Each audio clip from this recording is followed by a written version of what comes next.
speaking of that, like what I would do for a client, I think this is revolutionary, guys. This is another monumental thing, is that I would never, ever, ever, ever, never, ever give them a copy of my Xactimate estimate until they've signed with me, okay?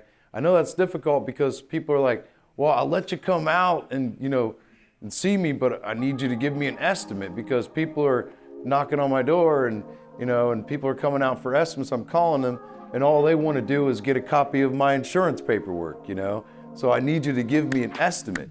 They think they need an estimate because they think they need this estimate to approve this insurance, claim, right? Don't call the original adjuster. Don't try to call the original field adjuster because the chances are you won't get a hold of that field adjuster because that claim's they've already been paid on that claim. Like that, they've already gotten their credit for that claim being closed, right? So when a payment is made on a claim, that's typically like independent adjusters. That's typically when they get paid, is when a payment is made on a claim. So like if a payment hasn't been made and they're trying to get you to approve of their additional money on an estimate or even the initial estimate, and you hit them with a supplement, like that's why they're mad, because like you just delayed their paycheck. My life is a train that's always moving forward, right? And it only moves in one direction forward. Like I make stops and they have an opportunity to get on that train, but we're moving forward. Like I'm not coming back for you. That's what we're assigning. We're not signing nothing, nowhere on that contract does it say, which includes our Xactimate estimate. But Xactimate estimate, we're agreeing to the nobody's agreeing to the Xactimate estimate ever in my process. And the reason why that is because the Xactimate estimate is nothing more. It's nothing more than simply a tool that we utilize as a key that unlocks the right value for your insurance project. It's just a tool that we utilize. But man, that's a valuable tool, right? And so that's proprietary information, which we include with you, that we give to you, we share with you, we're transparent about it all, but not until you become our client.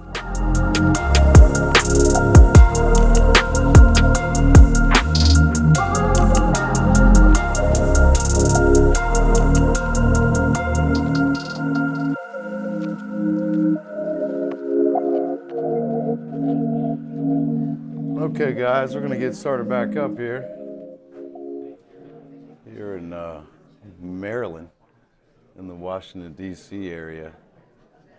And what we have is another room full of hard-working practitioners joining me on a Friday, because the grind does include Friday, right? Does the grind include Friday, ladies and gentlemen? Like, oh my goodness.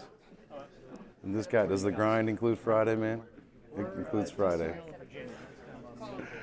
Ah, man. My life that I have, I thank God for it every single day.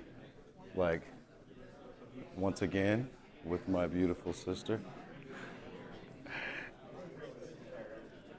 What's up, Laurel, Maryland? Can I hear something from you? What's up? Yeah!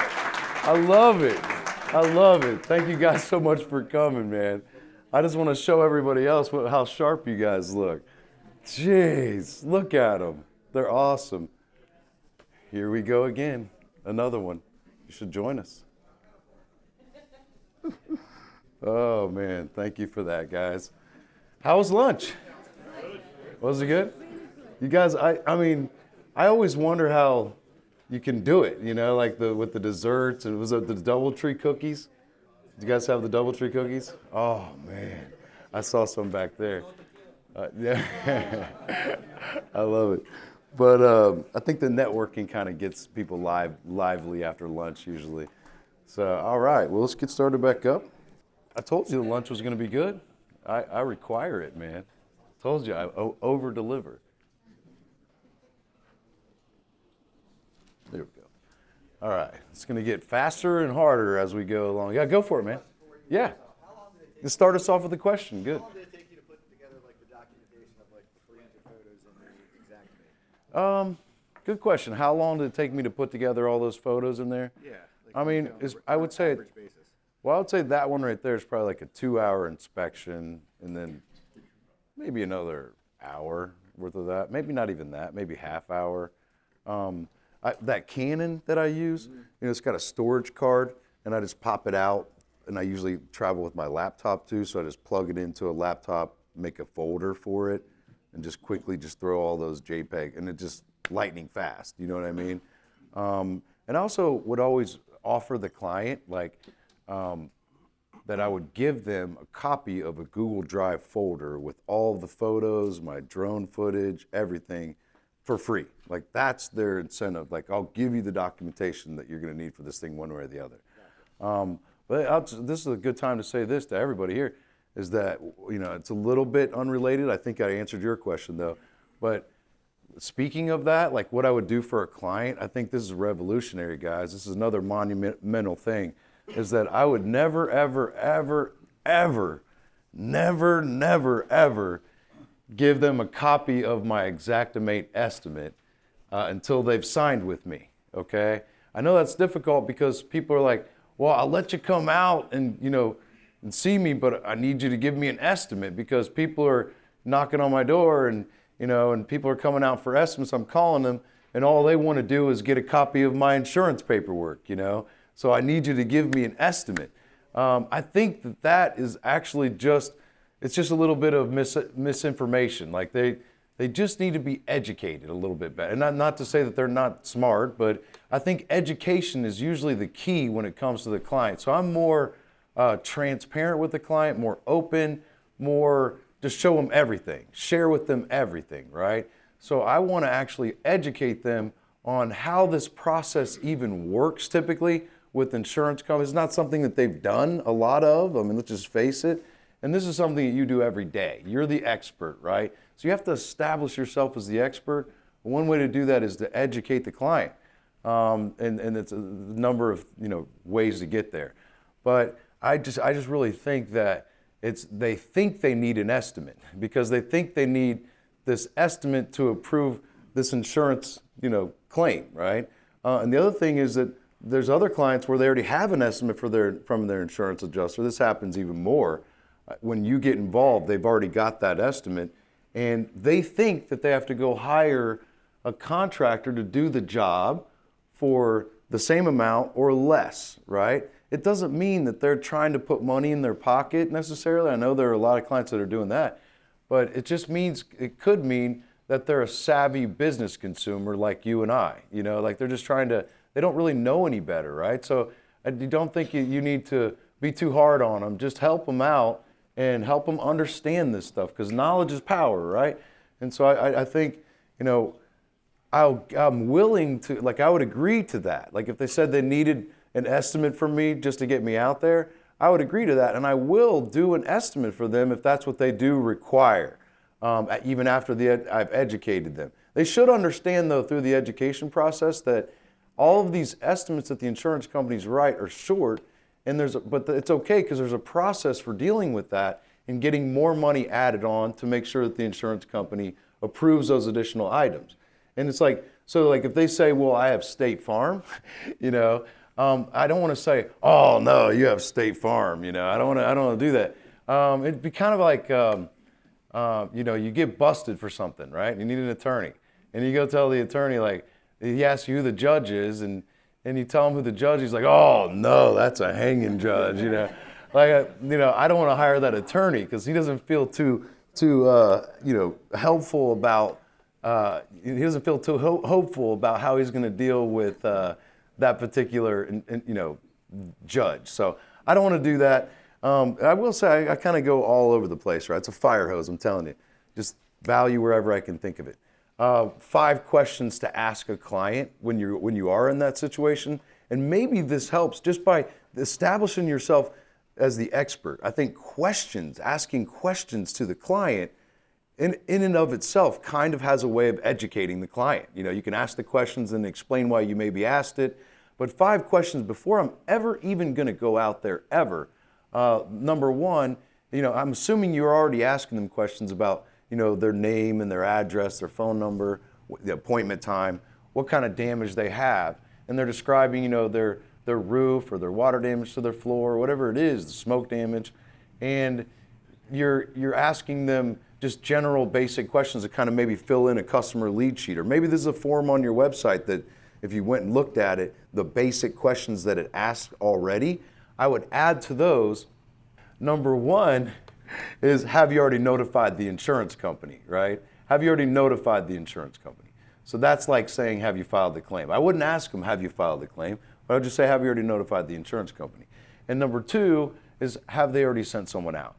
So the answers will give you a lot of value, right? And helpful information. But so number one, have you already notified them? That's really, you're gonna find out if they filed the claim. Number two, have they already sent someone out? That's gonna tell you that the adjuster has already come, or they're coming next Tuesday. If they are coming next Tuesday, make sure you meet them before then so you can get them signed up and be there when the adjuster comes. Just better that way. So number three, and what they say. Okay, so like, have you already notified the insurance company? Have they already sent someone out? And what'd they say? What'd they say when they came out, right? Well, they said, I need a new roof. Or they said, no, I don't have any damage, or it just needs to be repaired. Or they said, whatever they said, right? So that can give you a lot of data there also. And then naturally, number four, you can just roll right naturally into it, which is, and who is your insurance company, right? And that's what made me think of these 5 questions, because that's when you really don't want to say bad things about their insurance company. I would instead compliment their insurance company. Try to find something that is good about State Farm. Oh, State Farm is, they're pretty big and they're pretty fast, so when they come out, they get somebody out fast, and when they approve monies, they send that money out fast, Pretty accurate, right? I mean, I can usually get a hold of somebody when I call them. But don't call the original adjuster. Don't try to call the original field adjuster, because the chances are you won't get a hold of that field adjuster, because that claim's they've already been paid on that claim. Like that, they've already gotten their credit for that claim being closed, right? So when a payment is made on a claim, that's typically like independent adjusters. That's typically when they get paid, is when a payment is made on a claim. So like if a payment hasn't been made and they're trying to get you to approve of their additional money on an estimate, or even the initial estimate, and you hit them with a supplement, like that's why they're mad, because like you just delayed their paycheck. You know what I mean? The 5th question, back to those 5 questions, is, and when are you looking to have the project completed? A little bit unrelated to the insurance stuff, but that can help you determine whether or not they're serious. They're like, oh, I'm just getting ideas right now, I'm going to do it next spring. Okay, great, call us next spring. You know what I mean? Like, I don't want to waste my time. But this was more about the thing, like I believe that they should qualify to do business with you and not the other way around. Like, we're not even asking these clients, most of you, I think, for their identification, to even see if they're the person that's on that paperwork. You ever think about that? Like, we sign these 6-figure deals sometimes, we hope to, and even more than that sometimes, but yet we don't even know who they are for sure. Like, we're not doing a credit check on them, Where if you go to Best Buy to buy a laptop and you want to put it on credit, like they want everything from you, like multiple forms of identification. We're not doing any of that. So I just think, like my life is a train that's always moving forward, right? And it only moves in one direction, forward. Like I make stops, and they have an opportunity to get on that train, but we're moving forward. Like I'm not coming back for you. You know what I mean? Like I think that we give the clients way too much power. I think you need to think higher of yourself as the practitioner, as the professional, right? So the 5 questions, right? And okay, back to, so I don't want to give them a copy of my estimate unless they sign with me though. But if I get through all that stuff, those 5 questions, after I ask those 5 questions, another thing I like to do is let them know what's going to happen when I come, right? And I try to explain to them that, hey, really what I do is that my job is to perform all repairs that are prescribed by the claim. That's just so consistent with me. It works so many ways, And so what I find is that usually all these estimates are short. I see them, I see insurance estimates. Like you may think that the best thing to do is to go hire a contractor to do the work for what's on that estimate, but caution with that, because what I always see is that these estimates are short. And the reason why they're short is they're missing line items. And a lot of times that's because the adjuster simply missed the items at the inspection, So, but the good news is this is pretty easy to deal with State Farm, right? And it just starts with me coming out and finding those missing items in an inspection. And when I come out, what I like to do is inspect every room, closet, and hallway. So I like to let them know that so they can prepare for it. If you're coming to my house and all of a sudden you told me you want to go through every room of my house, I might not be cool with that, But if I knew you were coming, I could put things up and, make sure everything's appropriate, So and then have them come through.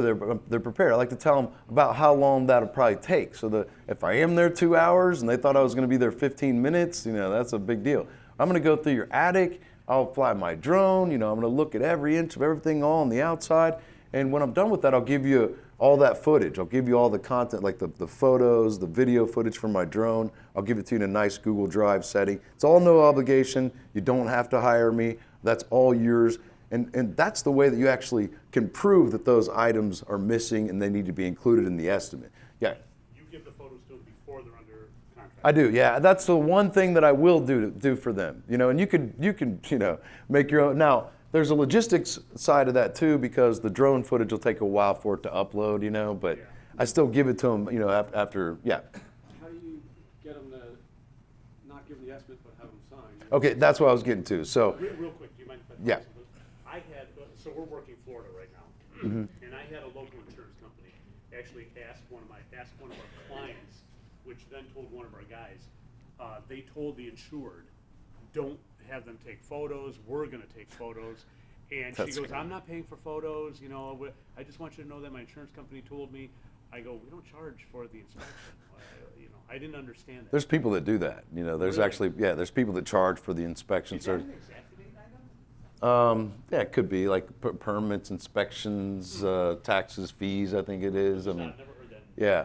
So, but look, to answer that question finally for you guys, is that I will not give them a copy of that estimate, but if I need to write one, I'm capable of doing that right at the site, no problem. I mean, even if it's just an initial kind of, the start of an estimate, like I tell the adjuster, well, I have the start of one kind of put together, and then I'll pick up my laptop and hand it to the client and let them hold it for 4 hours and roll on the floor if they want to with it. But I'm not giving them a copy of it until they sign with me. Why won't you give me a copy of it? It's a great question, Mr. and Mrs. Jones. Nothing against you, but it's a company policy. You know what I mean? We have a policy of that. The reason why that is because like our agreement is not that Xactimate estimate. That's not what you're agreeing to. That you're not signing an Xactimate estimate. That's not what you're agreeing to. No, our agreement on it, if you guys have already seen a copy of my simple, it's insurance contract basic is what it's entitled.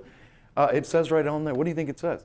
It says, we are hereby agreeing to hire this guy as our contractor to perform all repairs for the total approved amount of the replacement cost value. So we signed the contract one time and never have to go back and sign anything else that will hold up all the way through.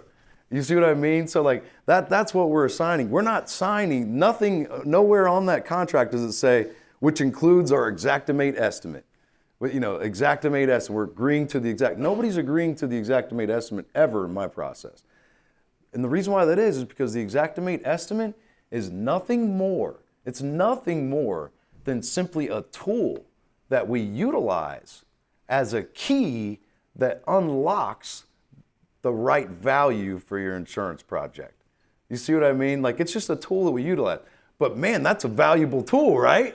And so that's a proprietary information, which we include with you, that we give to you, we share with you, we're transparent about it all, but not until you become our client, okay?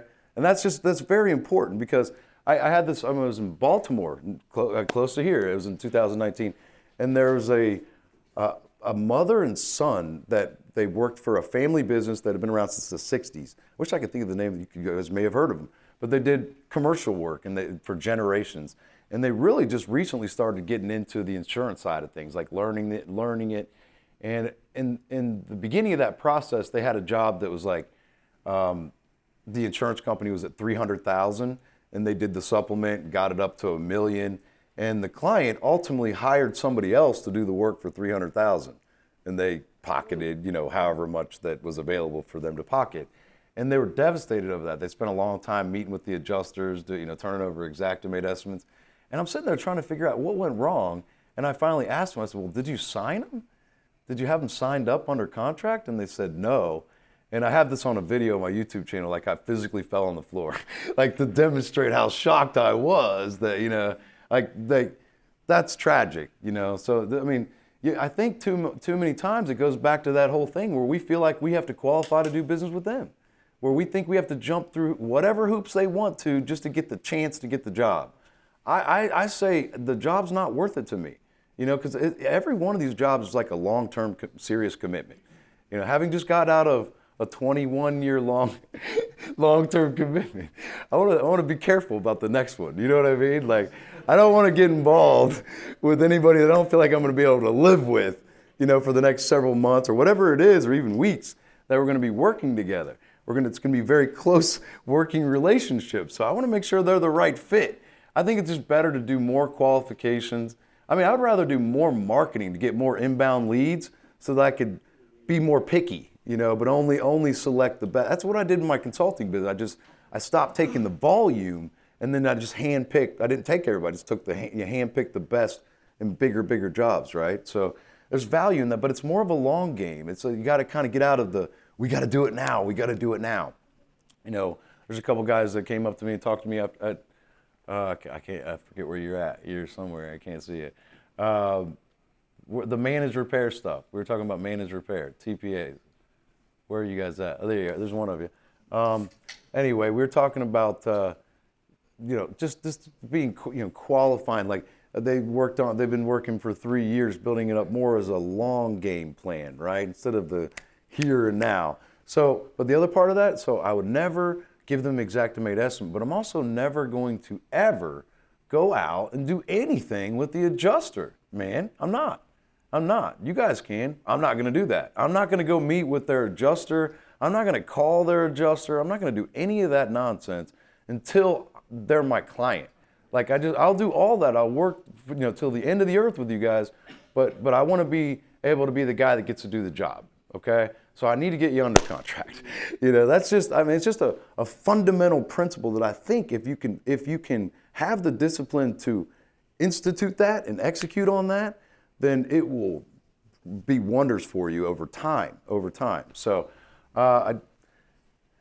any questions on that before I kind of go back to what we were talking about before lunch? Okay, good. All right, so going back to this stuff, guys, you can see it, hopefully. Great, all right. Now I don't have to feel so rushed, right? So there's my drone up there in the sky right there. See, I can prove it. But a couple things about inspections. I'll take a moment to talk about that. So like one thing is you have to kind of set the scene for the adjuster, okay? Like there's gonna be maybe a desk adjuster, and I briefly said, don't call the field adjuster, the original field adjuster. And there are exceptions to this rule, you know, like you might be in a rural area where there's like one adjuster for State Farm that you always have to deal with, you know, or some other insurance company. You might have to deal with one particular adjuster. And I'm gonna walk and talk because I'm gonna grab some water. But you might have to deal with one particular adjuster and maybe a rural, but predominantly speaking, a couple of you guys I know a lot of you are down in Florida right now working on that hurricane. And so down in a situation like that, or if there's a major hailstorm that comes up, it's going to be filled with cat adjusters, right? Where they're coming in from somewhere else. And they're coming in, like when there's a hurricane coming, chances are there's already thousands of adjusters that are already staged near the area or in the area. They're ready, right? And part of why I think they do that is like, you know, state regulations and things require that, you know, that they have to be out within so many days after a claim is filed, and then they have to make payment within so many days. That's one reason. I'm a little more cynical though. Xactimate changes their price list once a month, right? And so if they can get out there before that price list takes a jump, you know, from a hurricane or something like that, and make payment based on that, most people never know the difference, you know? So I think that's part of it. But it's usually like cat adjusters, when they get out there in a big hurry to close out these claims, make payment. And the more seasoned adjusters realize that it's better to not put a bunch of items on there. You know, when they start out and they're new adjusters, they're trying to be diligent and doing everything right, you know, including all the items. And then they send it in. Like if they go out on a big storm like this, they're paying all their own expenses, you know, on their credit cards, on their hotels and travel.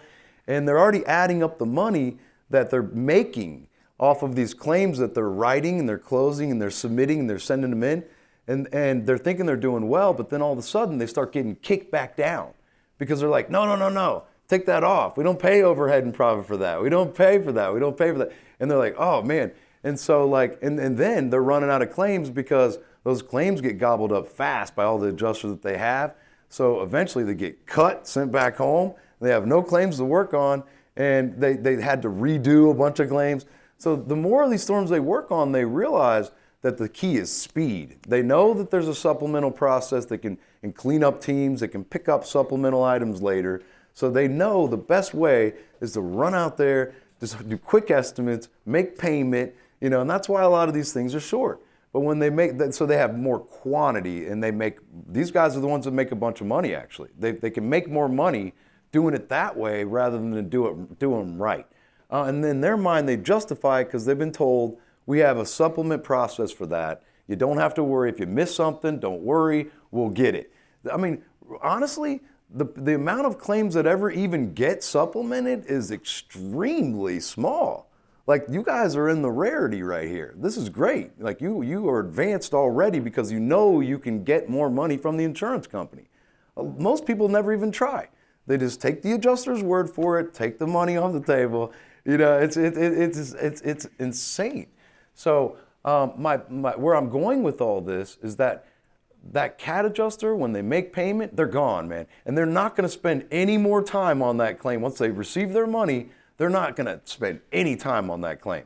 And they're not just going to answer random numbers. In fact, like State Farm, they have an 800 number that goes right to a voicemail, right? So I haven't even heard that in a while because I haven't called those guys in a long time, Like, I'll call straight to the inside. That's what you do. That's where I'm going with this. So whenever you want to send a photo report to an insurance company on a claim or something, thank you, babe, then you want to send it to the inside. Don't send it, don't look for that original adjuster's email address and send it to them. You're wondering why they don't call you back and do that. Well, that's one big reason, So like, I would send it to State Farm Fire Claims at statefarm.com with the subject line with no dashes, and or the claim number with no dashes in the subject line. And then when I call them, I would call in through to the 800 number, not the customer service, but I would ask for, I don't know what the team number is here, but if it doesn't work, just say team 66, the 2-digit team 66 will get you there. But whoever answers then is an inside desk adjuster, like you're talking to an adjuster. And if something goes wrong during that call and your call happens to disconnect and you call back, then you'll get another desk adjuster. You see what I mean? Like so I'm going inside. I'll send all my stuff to the inside. I had an Allstate lady that I was working with one time on a claim who was the adjuster assigned to it for the reinspection. She said, can you please stop sending that to the inside? Because my supervisor keeps getting copied on everything. I'm like, yeah, no, I got company policy, we have to send it to the inside. Like, that's what I want. I want that to be, I want everything to be on the record, right? All right, so I'm setting the scene for that inside desk adjuster. Maybe I have to send them a photo report and convince them to send another adjuster, whatever it is. Maybe I have to send them an estimate, but I want them to understand why these items are on the estimate, right? I want to set the scene to somebody that's never been there. When I did the virtual estimating, I understood that because people would send me a bunch of close-up photos. I didn't even know what I was looking at. I didn't even know where I was at on that job site, right? And I didn't know for sure if it was even of that job site. Close-ups of shingles and things, that's not going to help you. I mean, you do need those to prove damage, right? So those have to be included, but there has to be something else too. You have to know what you're looking at, right? So, I mean, if I am, let's just say this thing right here is the front of our house, right? I mean, and you have the roof up here, right? The little small version of our house. And then over here is the right elevation, and then we have the left elevation over here. I mean, I don't want to just get right up on the house and start taking pictures because you don't even know what you're looking at, right? So I want to get like across the street as far away as I can and start with just one photo, if possible. Sometimes, it's wider and you can't fit everything into the frame, but I want one photo of the front of that building that will hopefully show me in one photo how many windows there are, how many doors there are, downspouts. I can see all of that from just one photo, if that makes sense to you, right? I can look and see if it's a sloped roof, I can see how many pipe jacks are on the front elevation, how many vents, if there's a chimney. There's a lot to be determined. Like, is there a fence on this property? Where is it? Just from that one photo. Are there shutters? Are there, there's a lot you can determine from that. What kind of fascia it is, what kind of soffit, and you can see a lot of that from that one photo.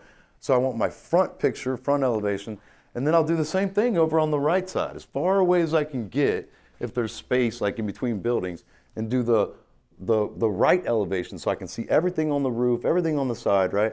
Go around to the, and maybe I'm close together with buildings and there's not a lot of room to do that. Well, I'll come out to the front corner and try to get it from the side. Try to see if I can get the whole thing in one photo. Go around to the rear elevation, go as far back as I can, take the photo back there. Hey, I was talking about you, man, when you were gone. Missed you. I was looking for you. All right, and then back on the left elevation, same thing. So now I just have 4 photos, that's it, right, that I get started with.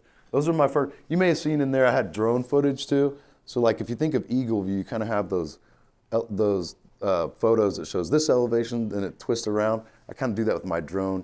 I use video for my drone, and then I go back on the drone video and pause the best spots and screen grab it and turn it into a JPEG. And you guys probably have different ways of doing things. You can certainly take photos from the drone, I know that, but I just find that if I have that 4K video footage and I get all just long videos, I take my time with it, then later on I can get better images, and that's how I do it. So any of the drone footage, that's how they're there, from video converted into image. So all right, now I've got my 4 photos, and now let's say I've got some kind of damage, to the siding or something right here near the corner, and it's right there. Well, now I want to go back kind of far, and take a photo from the corner, and maybe you can see the front door in this photo, right? But in the corner. So you can see that I'm now putting my focus on the left elevation. I mean, you're gonna know where that is. After seeing the first photo, you can put it together in your head because there's the front door, you're at the corner. Now we know what I'm talking about. I'm still not doing a close-up of where the damage is though. I'm trying to focus on a certain area. And then I go up a little bit closer even and do it again, take another photo there. Now I go up to and do a close-up. And that's kind of how I do it. Repeat, rinse, wash, repeat on all damage. Even on roofing shingles, water damage on the inside, fire damage, I do it the same way every time. And as far as on the inside, and I just go around to the other structures, right? But on the inside, this door open in here. So like if I'm walking into a bedroom, for example, I don't know what's back here, guys. Could get hairy. If I'm walking in, now I can see out here in the hallway, I can see what I'm looking at, like through the threshold. I'm about to walk in this door, you know what I mean? And I take a photo of what I'm looking at coming in. So, and for me, it helps me too to know what room I was in when I took this photo, right? And if you're at a hotel, you can see room numbers, that helps too. But then I walk into the room, and you can do it however you want, but I always like to turn to the left. I take a photo, just straight main level frame, but then I tilt it up to where I can see the walls touching the ceiling, and then I take a shot, tilt it down to where I can see the walls touching the floor, and then I go that way to that corner. I turn to the left, just repeat the process. I'm sorry, I turn to the left, do that, and I turn to the right, level, up, down. So we're talking 6, 9 photos, Then I go to that corner, look to my left, level, up, down, and then turn to my right, just repeat all the way around the room. And then I start doing close-ups of damage individually. I got 2 questions. First, you right here. Just give me 1 second, buddy. Have you ever used Matterport? Yeah, I get that a lot. Matterport, I think Matterport's crazy awesome. I mean, I'm all about more documentation. I think we should use video cameras at job sites. Why wouldn't we? I mean, there's cameras everywhere else, guys, like CCTV, like security cameras. That's a liability issue. I think it's complicated, right, with the logistics, like how do you hook up internet service at your client's home and that kind of thing. But even there's trail cameras that hook up to Wi-Fi networks and things. I mean, I think we have to get more creative because we have to be able to prove a lot of different things. Even overhead and profit, I think, could be proven with video footage and photo footage because it has to reach a level of complexity and coordination, right? Sorry. I was just wondering if there's a reason you don't use ultra-wide angle cameras or anything like that. combine 4 or 5 of your photos into a single one. Yeah, sure, man. I mean, I'm all about it. I'm all about doing a better thing. Like when I get into some of these tactics that I use on Xactimate, I get a lot of questions like, is there a global setting? Yeah, sure, probably, maybe so. People are always coming up with better ways of doing things. I don't know about because I am into photography quite a bit, right?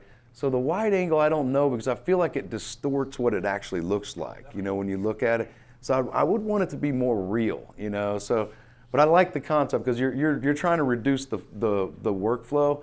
Now I'm going to keep going because I want to add some more context, but it's not going to make sense until I get into a couple other things.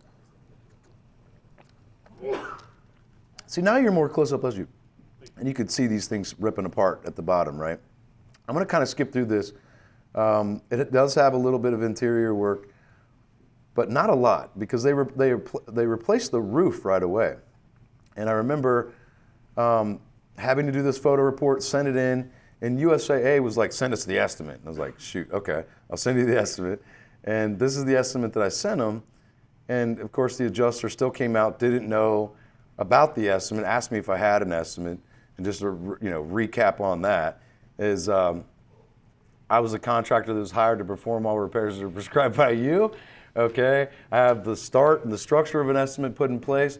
I understand you guys use Xactimate. Yeah, can you send me the ESX? Yes, I can. But I first need to know what you're going to approve so that I can know what to write the estimate on. Does that make sense? So we go through, we do the walkthrough together. This is my estimate, and I want to show you kind of how I write my estimate. So I have some cool opening statements, and they're in there too. Like I have other things you can use for footnotes and things. They're in the stuff you guys now have. But I always like to put in my adopted and required building codes, which we're going to immediately go into after this. So the next thing is going to be the code game. But I feel like the building codes are the laws that govern this estimate. It's the rules for this particular estimate. So I think it's most important. I think that before I even go and do an inspection, I want to know what building codes are required at this particular location. Then overhead and profit, I have a little opening statement about that. If you think that my cool little opening statement will get you overhead and profit every time, you should know already that that's not, you're still going to have to fight for it constantly, right? There's no magic pill. There isn't. There's no magic form that you can have somebody sign that's going to get you. There was events going on a few years back where they're like, if you come to our event, we'll give you the magic form that you need to have your client sign, and that'll just get you overhead and profit every single time. It may have worked for a couple months. There's nothing. They're always going to resist. They're always going to fight. They're always going to delay, deny, defend. So I'm never trying to get perfection, like the perfect football team, I'm never going to be able to do that. I'm never trying to get them to approve my estimates all the time. When they do, I'm like, what did I do wrong? But I want them to approve it at a high level, like have a high winning percentage, right? Like, I don't know, I don't want to get in any trouble, but in this area, Patriots, right? Not in this area, but I'm saying I could be getting in trouble with that. I happen to be a Buccaneer fan. My uncle played for him. So at the moment, I'm a Brady fan. Maybe not, but I'm just saying. I can respect the Patriots, right? Because they were never perfect. They came close one time, but they didn't have a lot of talent, really. They didn't, man. They did everything right, though. All the fundamentals, all the and they had really, really high winning percentage. That's what I want. I want to have, all these claims combined, I want to have higher approval amounts. So I have to start from the highest position, and I end up at the highest position, okay? Overhead and profit, now there are 5 reasons that I came up with, and I hope you guys can see this. I'm going to actually read it because this has so much value right here, and the concept is not necessarily what was said. Each and every individual, I came up with multiple reasons as to why the siding needs to be replaced, right? And each of the reasons, any one of them could have been enough to get this thing approved. I feel like it was more than enough, any one of them. But what if you use that one reason and the adjuster's like, has something, maybe he doesn't even know what he's talking about, he or she, and comes back with some kind of rebuttal and shuts it down. And where do you go from there? So I want to have multiple reasons. I want to bury them with it. I want to try to cut them off at the pass if I can. These are not reasons that were copied and pasted from somewhere else. They were customized for this claim. I actually believe every claim is unique, it's different, has to be worked individually. And I think we try to scale this thing, it's hard to do. It's hard to do. I mean, if you're going to scale it, you literally need to have a team that's dedicated on these matters, the insurance matters, right?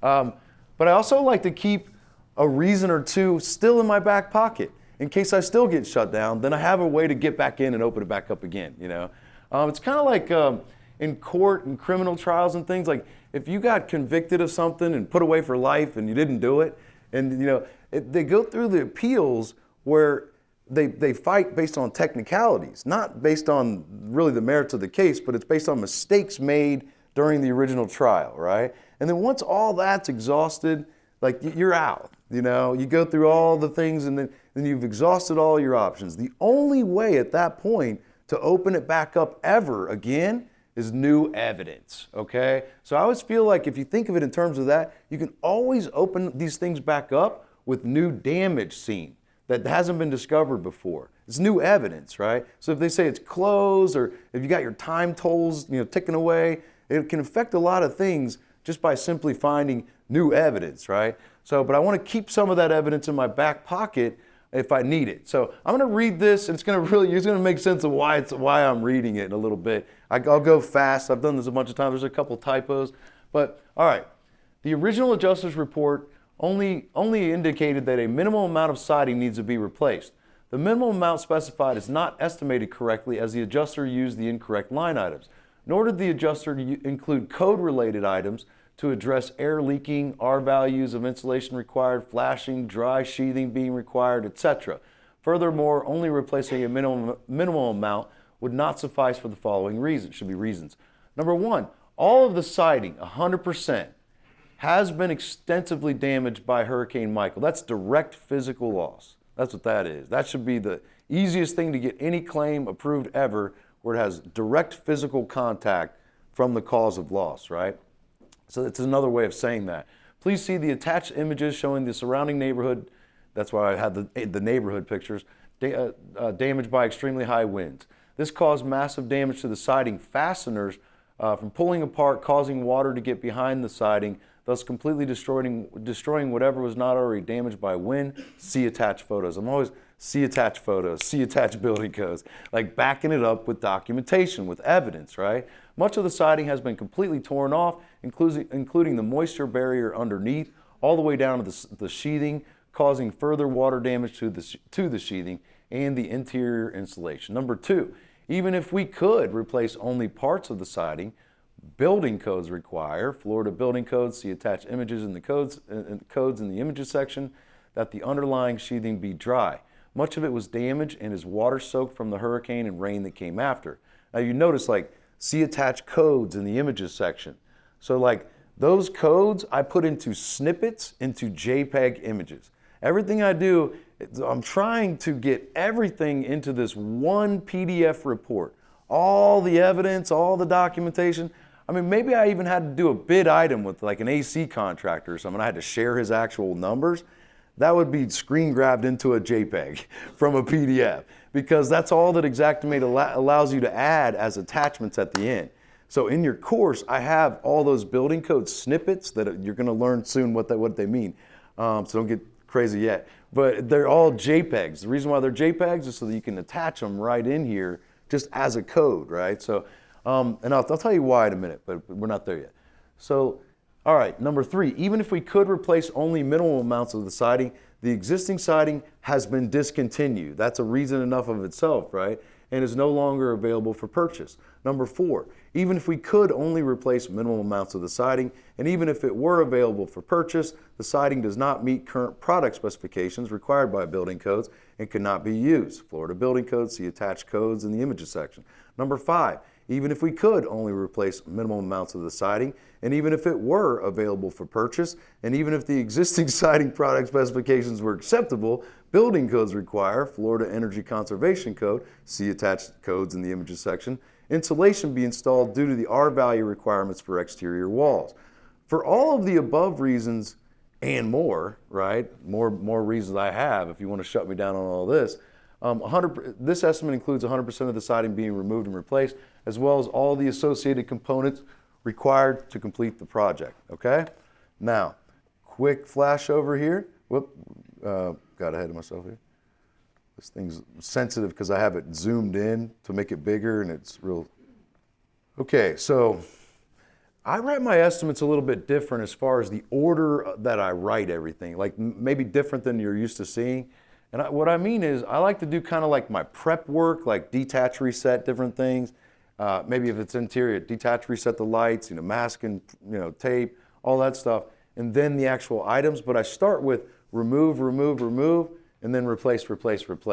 So if it was like a roof, it would be, to bring that home, it'd be like remove continuous ridge vent, which they're probably never going to pay for, and then remove ridge cap, remove shingles, remove steep charge, remove high charge, remove drip edge and all those things, right?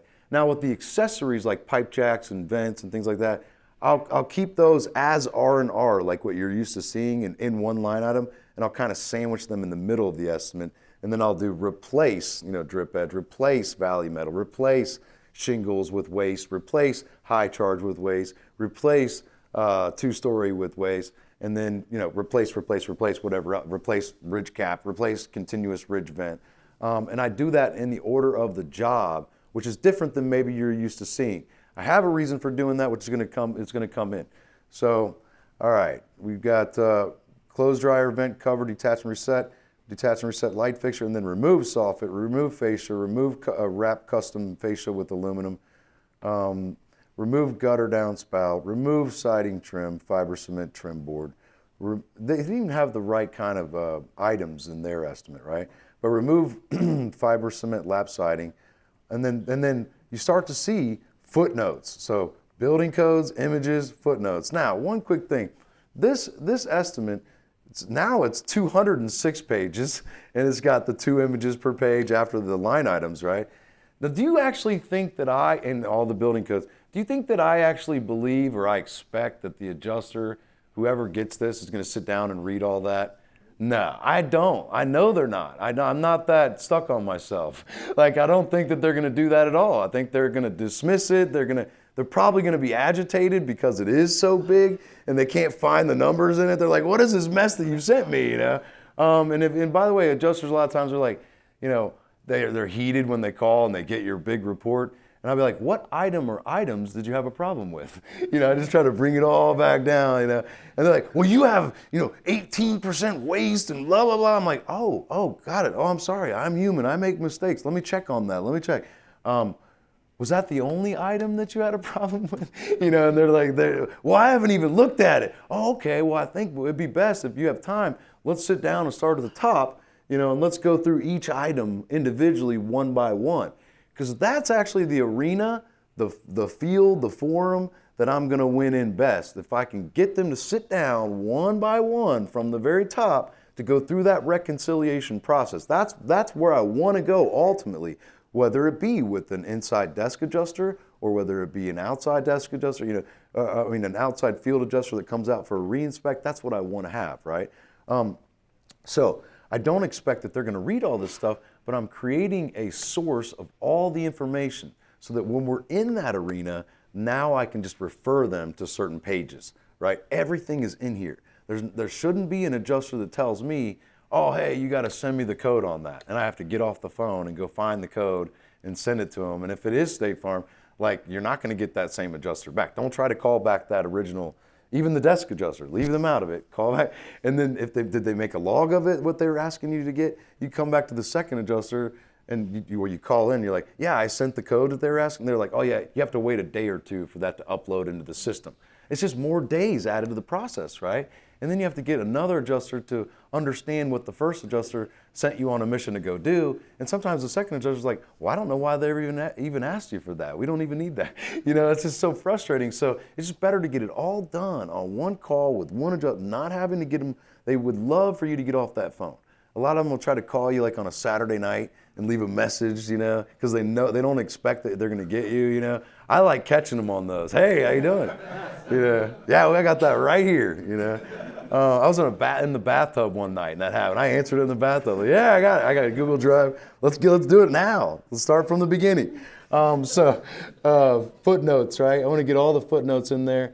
Remove fiber, lapse cement. All siding must be replaced for the reason explained at the beginning of the exterior section, and on, right? Remove siding, remove house rep, remove sheathing. And then it's those sandwiched items, R&R in one line item on number 13 there. R&R aluminum sidewall and wall flashing as required by 2017 Florida Building Code. Please see attached code references, blah, blah, blah.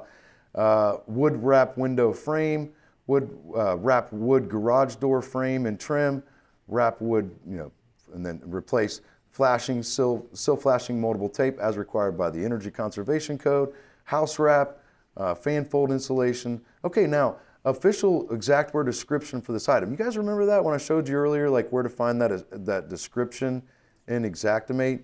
Go here real quick. Just a quick, so it's right here, right? You go click for detail and you have that description. If you want to include that footnote, like you may already know how to do this, but I'll just real quick. And it's okay. Once you have the item here, you can just highlight it. And if you want, you can double click right here on the note to add a footnote if you don't already know, or it's F9. But if you right click it, then you can go up to item edit options and then go down to add item info note, right? So you hit that, and now what we have is that official description right there, and then you could like I kind of tend to take this part off. It's not really needed, and I go up here and kind of italicize it or something, But I have that heading with the underline that says below is the official Xactware description for this item, right? So like right here, or official Xactware description for this item. So don't tell me that it's included with the tear off. I try to cut them off with the pat, try to, get that objection gone if I can, but still, like I said, they're programmed. You can show them right to where the answer is, and they're going to be like, oh, sorry, I'm still not paying. Interesting. Still not paying for it. So go through that's how you put the description there. Siding, now I'm replacing siding, fiber cement, shingle type panel with descriptions, fiber cement lap siding with descriptions, siding trim, fascia, replace, right? Wrap custom fascia with aluminum, replace soffit, replace paint wood siding, gutter, downspout, caulking as required by codes. And all right, and then more of the same on the right elevation. I won't go through it, it's all the same. And the rear elevation by elevation, left elevation, and other structures, the fencing. And then here's the interior, right? I always sketch everything out. Contents, move out, then reset. It wasn't that many contents. It was really minimal repairs on the inside. But mask and tape, all the prep work, window drapery, hardware, detach reset, window blinds, baseboard, drywall, windowsill, insulation, yada, yada. Final cleaning, right? All right, on and on. Now, when he came out and met with us, or with me, we actually went through and did the inspection, and there was more damage that had surfaced since the first time I was out, so we actually added 2 more rooms. All right, so I just wanted to show you what I came up with. 88,426. Theirs was 36, right? But there's no roof in mine. You remember that part. And just double checking, making sure. Okay. So then I put the codes in here as JPEG images. Those are always the first thing to come. And then all the photos, which you guys have already seen, okay? Now I want to show you one other thing. Remember I told you earlier about the DMO stuff, right? So back to Xactimate. Let me show you what I'm talking about. Okay, so we are in the item image, and then you have tags, and then you have unit price. If you click that, I'm sorry if it got smaller, guys. We're right over here. Unit price. If you click that, then it tells you what they're saying that the item is. So like you have replace, remove and replace, right? And then you have material only, install only. Some of them will say detach and reset depending on the item. So if you come over here to the trade, this is shingles right here, remove and replace. So to replace the shingles, it has RFG as the category. To remove it, it's DMO. Okay? Now, DMO is $75. Now, what if we change DMO to RFG like it should be? because we're not using a demo crew to do the removal of the shingles, right? Watch this. So it's from $75 to $234.89. I mean, I could tell you this is like this all the way through Xactimate on just about any item. There's a rare number of items that has it correct. It's not just roofing, it's INS, insulation, it's DRY, drywall, it is literally everything. FNC, finished carpentry, FRM, framing carpentry. It's a lot of different things. So, I mean, but just what I've come to learn, no matter where I'm at, it seems like it's about triple the amount if you were to go through and manually change it, okay? Now, before I go, I'm gonna go further with this, but go ahead. So how would you get that paid for? That's where I'm going, brother. I love your sharp mind, man. You're on it, man. You're on it. So that's where I'm going. All right. So if you manually change it, I'm all about documentation, right? So I was running the virtual estimating company. So I had a good ability to test this theory when I learned about it. So at first I'm like, okay, documentation, this is easy. We'll prove it to them. We'll show them everything I just showed you. We'll do screen grabs of it, and we'll say, hey, look, Xactimate's wrong. You know, they're using the wrong trade, so you have to change it. And this is how it goes. And footnotes, you know, hey, I changed this item from the removable to the correct, you know, RFG from the DMO, and just explained everything. Because that's usually the best thing to do is explain everything with footnotes, with documentation. Had 20 claims I did that with. And all 20 of them deny. Like, no, we're not doing that, you know. And you talk to them, they're like, huh. Like, because a lot of you, I can see the looks on your face, like, I did not know that was in there like that, you know. And adjusters the same way. They're like, I did not know that. That is something. Wow. Yeah, no, I agree with you too. But we still can't pay for it. You know, like, it's just like they're not going to do it. So drawing attention to it like that is actually, I learned the hard way is not the way to go, you know. So that's out. And I can say another thing is that I have a way that gets it bought about 40% of the time, you know. But when you see that difference, you have to try it every time, you know. I mean, if you're like me, once you know that 40% exists, I have to, and I don't know which 40% it's going to work on, so I just have a rule internally that I'm doing it on every one of them.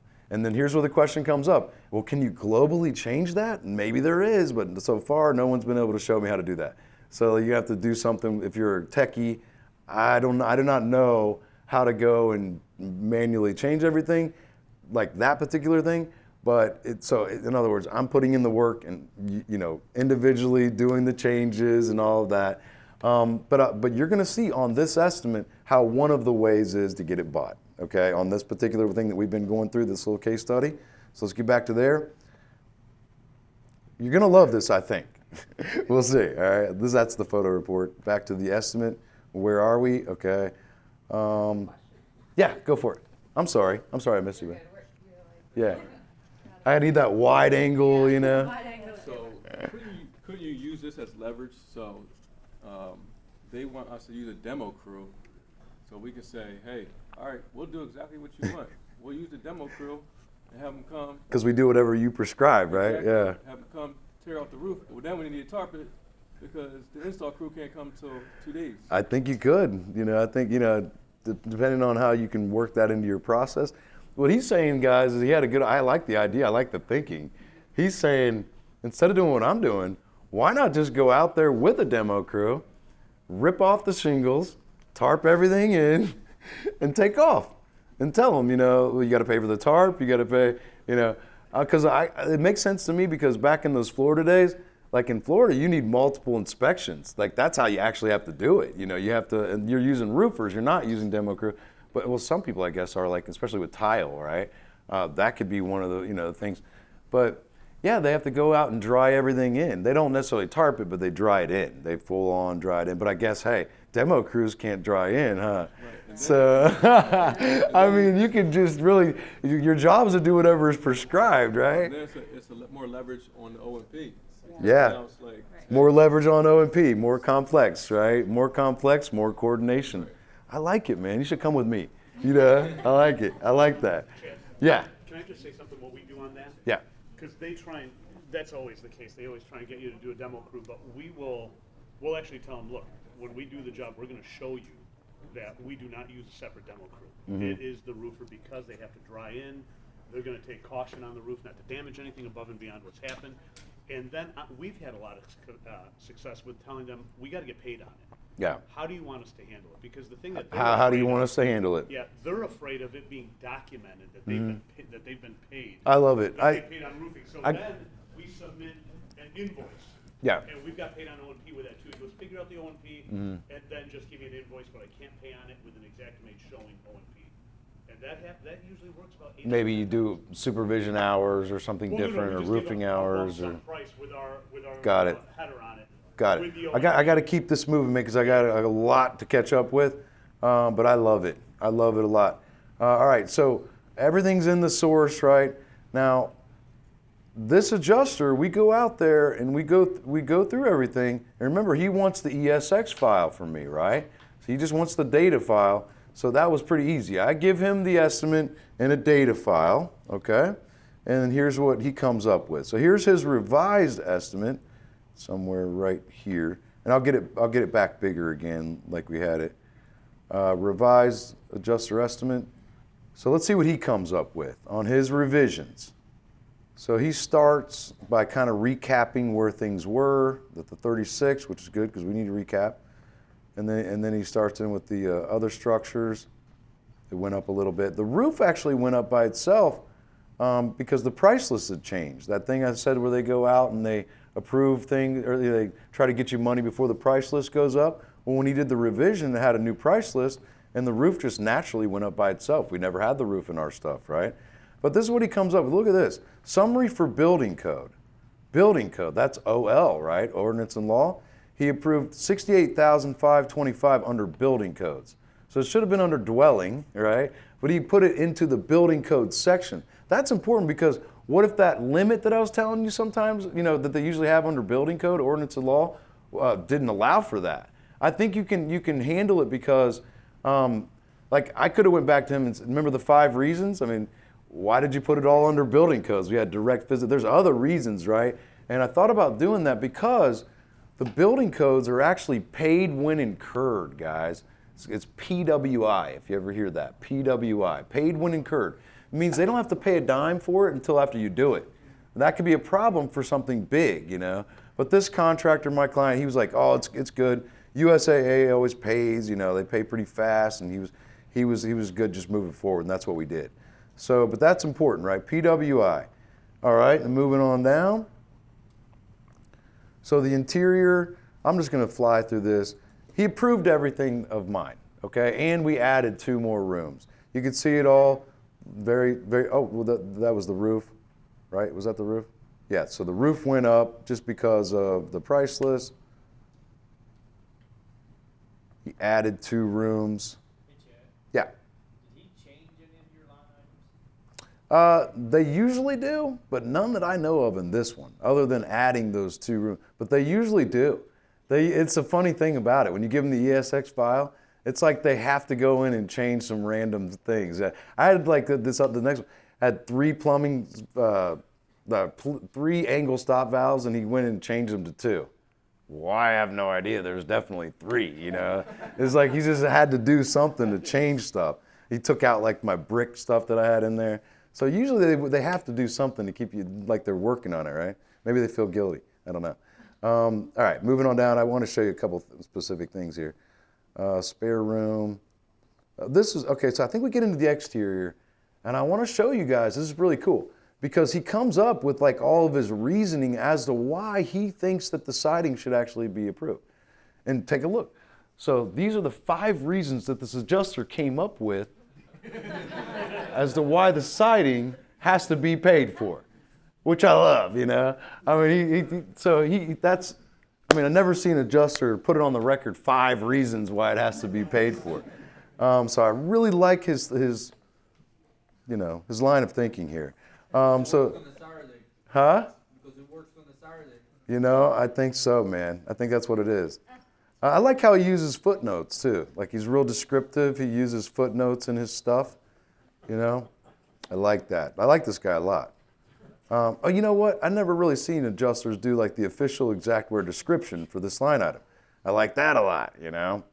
All right, so you guys get it. You know, this is a way where you can literally put words into an adjuster's mouth. Why fight them? Why fight them? Just work with the system. Work with the flow of traffic, right? There's no reason to fight them. So, all right, I want to show you something else here. Let's get to the bottom line, right? Just show me the bottom line, Chad. With the roof was, where's the bottom number? 110,496. Now, something that I do want to bring up, though, that I didn't discuss during this, anywhere in this estimate that I'm showing you here, did you guys happen to see any footnotes of mine or his about the DMO? No? Nothing, right? Well, guess what? His estimate, he paid for everything non-DMO. So drywall, flooring, framing, you know, finished carpentry, all these little things in here, except for the roof, all the other things, 'cause I didn't do the roof, were all paid for with the correct category. You see? I ever have them come back on is the shingle. The shingle, They'll pay the roofing or the rubber trade on everything except for that shingle. but that shingle, that big shingle number, yeah. I can see that because, you know, adjusters don't really think in terms of dollar amount. It's the craziest thing. Like you might think that they do, like they're going to catch dollar amounts. They don't. They're only thinking about the amount of line items, the quantity, the line items, right? And so like if in the beginning of your estimate, if they can convince you to take a few items off, you know, and you do that right in the beginning, they could be like $10 and they feel like, oh, I really got this guy where I'm at. Yeah. I mean, I understand it because of the virtual estimate. I got myself to the same place where I'm not ordering materials anymore, so I don't really care as much about how much the dollar amount is. I don't really care about the dollar amount. I don't think adjusters care too much about dollar amounts unless they have a writing authority that if they go over it, it gets kicked to somebody else. Like if some adjusters have, those outside field adjusters have like $20,000 writing capability. If it goes over 20, it has to go to somebody else. I mean, this is a rare thing with the independent. And I'm like, if I know that, just make it for $19,999. You know what I mean? Because I'm going to go back on the supplement and get more, but I would rather not that block from the original initial payment going out. But yeah, man, this is one of the ways to get that bought is to literally just sneak it right past it. Because the adjuster didn't notice it and neither did anybody else. And so I had somebody one time ask me, well, don't you feel like that's deceptive? I don't, not at all. I feel like I made it the correct way, the way that it should have been. And I've already tried to convince them the other way and they don't want to hear it. Like, I think they're deceptive actually most of the time. I think they're designed deceptive. But anyway, what's your question? Two-part question. Okay, for this feature, Yeah. is that a demo? That be changed to I think it is RFG, yeah. I think we can, yeah, that is RFG. Yep, Why is RFG. the charge RFG in my demo? In other words, it's DMO now, but I always change it to RFG. Okay, and Yeah. it jumps the price. Oh yeah, yeah. Second question. All right, so skip that because I forgot. Okay. Any other questions about that? Yeah, go for it, brother. How do I calculate the O&P? Well, I'll get to that. Because it's got its own segment, so I'm going to get to that. All right. Any other questions about this little project here? I'm going to go on to the code game, the building codes. Unless there's any other questions about this. Okay, good.